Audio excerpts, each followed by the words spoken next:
ఏచ్చర్లలో కళింగుల ఐక్యతకు నిదర్శనంగా నిలిచిన మహాసమ్మేళనం ఆదివారం చౌదరి సత్యనారాయణ తోట వేదికగా నిర్వహించిన కళింగ ఆత్మీయ కలయిక వనభోజనం కార్యక్రమం అపూర్వ ఘట్టంగా నిలిచింది. జీవితంలో ఎన్నో సభలు సమావేశాలు చూసినప్పటికీ ఇంతటి జనసంద్రాన్ని ఎప్పుడూ చూడలేదని పలువురు అభిప్రాయపడ్డారు. జిల్లాలో ఏ సభకైనా ఇంత పెద్ద సంఖ్యలో జనం రారేమో అనిపించేలా కళింగ సునామీ ఉవ్వెత్తున ఎగసిపడిందని పాల్గొన్నవారు భావోద్వేగంతో చెబుతున్నారు. బహుశా భారతదేశ చరిత్రలోనే కనీవినీ ఎరుగని విధంగా ఒకే కులానికి చెందిన వేలాది కుటుంబ సభ్యులు ఒకే వేదికపై కలుసుకున్న కార్యక్రమంగా ఈ మహాకళింగ సమ్మేళనం నిలిచిందని చెప్పడంలో ఎలాంటి సందేహం లేదని నిర్వాహకులు తెలిపారు. సుమారు 50,000కు పైగా కళింగ కుటుంబ సభ్యులు ఈ కార్యక్రమానికి హాజరై తమ ఐక్యతను చాటి చెప్పారు. కార్యక్రమం మొత్తం జై కళింగ, జై జై కళింగ నినాదాలతో మార్మోగింది.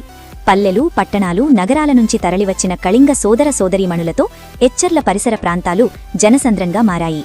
ఈ కార్యక్రమంలో అలరించిన సాంస్కృతిక నృత్యాలు మరియు కళింగ బిడ్డ సిపానా ధనుంజయ పాడిన కళింగ పాటతో జనాలు ఉర్రూతలుగారు. అందరూ సంపూర్ణ మద్దతు తెలిపిన ఈ కార్యక్రమానికి రాజకీయాలకు అతీతంగా పలువురు నాయకులు కూడా పెద్ద ఎత్తున పాల్గొన్నారు. వచ్చిన ప్రతి ఒక్కరికి కళింగ పెద్దలు ఆత్మీయంగా స్వాగతం పలకడం విశేషం. ఇంత భారీ స్థాయిలో ఎలాంటి చిన్న పొరపాట్లకు తావులేకుండా అద్భుతమైన ఏర్పాట్లతో కార్యక్రమాన్ని విజయవంతంగా నిర్వహించిన ఏపీ కళింగ సంక్షేమ సంఘంకు, అలాగే ప్రతి కళింగ సోదర సోదరీమణికి హృదయపూర్వక ధన్యవాదాలు, అభినందనలు వెల్లువెత్తుతున్నాయి. మొత్తంగా చెప్పాలంటే కళింగ ఆత్మీయ కలయిక వనభోజనం ఐక్యతకు, ఆత్మీయతకు, సామాజిక చైతన్యానికి ప్రతీకగా నిలిచిన ఒక చారిత్రాత్మక కార్యక్రమంగా జిల్లా చరిత్రలో చిరస్థాయిగా నిలిచిపోయింది అని అన్నారు.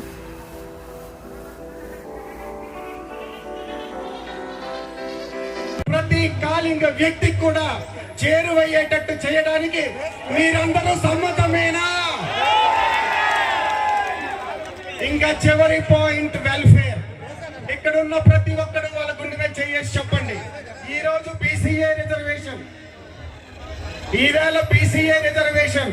మనం కాళింగ వాడివి, నేను కాళింగ రిజర్వేషన్ లో డాక్టర్ అయ్యానని చెప్పి చాలా గొప్పగా చెప్పుకుంటాను. అలాగే ఇక్కడ ఎంతో మంది రాజకీయ నాయకులు అద్భుతమైన పొజిషన్లు పొందారు. ఎంతో మంది జడ్జిలు, లాయర్లు బీసీఏ కోటా, కాళింగ కోటా పెట్టి ప్రపంచంలో కళింగ ఖ్యాతిని వ్యాపింపచేశారు. వీళ్ళందరూ కూడాను నేను బీసీఏలో పుట్టాను. ఈ కళింగంలో ఉన్నటువంటి ఇంకా అణగారిన వర్గాలు ఉన్నాయి, ఇంకా పేద స్టూడెంట్స్ ఉన్నారు, ఇంకా పేద రైతులు ఉన్నారు. ఈ రోజు మనం ముందర కుర్చీల్లో కూర్చొని ఆనందించడం కాదు, పేదవారిని మనం ఆదుకోవాలి. దానికి మీరందరూ సమ్మతమేనా? మీరందరూ సమ్మతమే అయితే దానికి నేను ఒకటి చెప్తా వినండి. కళింగ వెల్ఫేర్ ఫండ్ అని పెడదాం.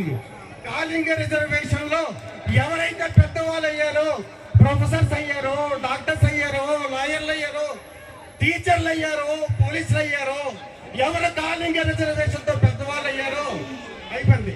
అందరూ కూడా కాళింగులకి కాళింగ వెల్ఫేర్ ఫండ్ లో వాలంటీర్ గా డిపాజిట్ చేసి కాళింగుల్లో పేద వర్గాన్ని మనం సపోర్ట్ చేసుకోవాల్సిన అవసరం ఉందని చెప్పి నేను చెప్తున్నాను. దానికి ముందర కుర్చీలో కూర్చున్న వాళ్ళందరూ సమ్మతమేనా? అలాగే కళింగ వెల్ఫేర్ ఫండ్ పెడదాం. మన సమాజానికి సహాయం చేయడం కాదు. కళింగ సమాజం అంటే సమాజంలో ఉన్న అన్ని వర్గాలకి మనం ఒక మార్గదర్శి అవ్వాలి, మనం ఒక దిక్సూచి అవ్వాలి, అన్ని క్యాస్ట్ వాళ్ళని కలుపుకొని వెళ్ళాలి. ఇంత అద్భుతమైన అవకాశాన్ని ఇచ్చినందుకు అందరికీ హృదయపూర్వక నమస్కారాలు తెలియజేస్తూ అందరం ప్రశాంతంగా మళ్ళీ ఇంటికి చేరుతున్నాం.